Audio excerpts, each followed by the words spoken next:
drinking alcohol in a bar, restaurant, eateries, or even entertainment centers, you will land in prison for a period of 6 months once a proposal, rules by the Ministry of Health, is agreed upon and gazetted. In a nutshell, the government wants to ban those who love the bottle from sitting in any business establishment to purchase their drinks. Instead, you will now be required to have your drink from home. This as the number of COVID-19 positive cases surpassed the 14,000 mark, as Enoch Sikolia reports.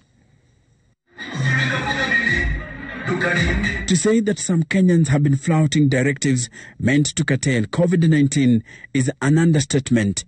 In the recent weeks, some partakers of alcohol have been captured on video camera or arrested in bars, clubs and restaurants, marrying without masks and observing the health and safety guidelines. And after expressing concerns and issuing warnings, the government is now proposing punitive rules by banning the sale of alcohol to sit-in customers in business establishments. It's a draft legal notice. It's a notice that has no number. So we will not talk about a legal notice that has no legal notice number.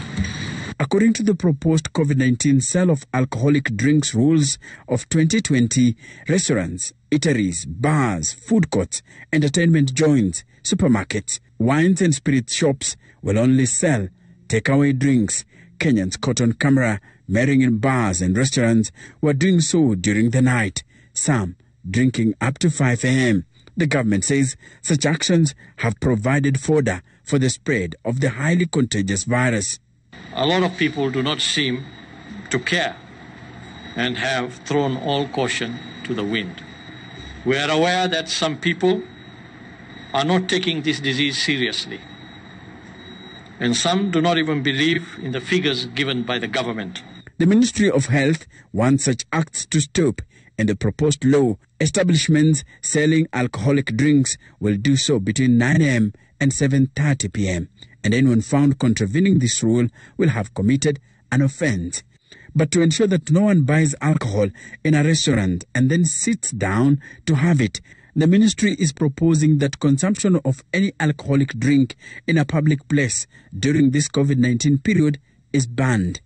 The draft says that anybody who commits an offense under these rules shall, on conviction, be liable to a fine not exceeding 20,000 shillings or to imprisonment for a period not exceeding 6 months or both.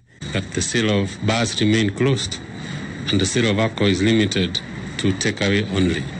I guess that is what the document is trying to address. Once it becomes a legal document, then we can discuss it further. The government is seeking ways of ensuring the spread of the virus is cut significantly, and bar activities have been classified among the fuelers of the fast-spreading virus. Kenya continued to experience increased numbers in terms of infections, with 397 confirmed cases reported on Tuesday, out of the 3,637 samples tested. This raising the number of total infections in the country to 14,168. Nairobi County still leads with 239 new infections, followed by Kiambu with 33, Machakos 27, Nyeri 17, Busia 16, Nakuru 12, and Mombasa 12. The number of deaths reported on Tuesday was 12, pushing the total number of deaths to 250. However, 642 patients were discharged, having recovered from the virus. Enoch Sikolia, Citizen TV.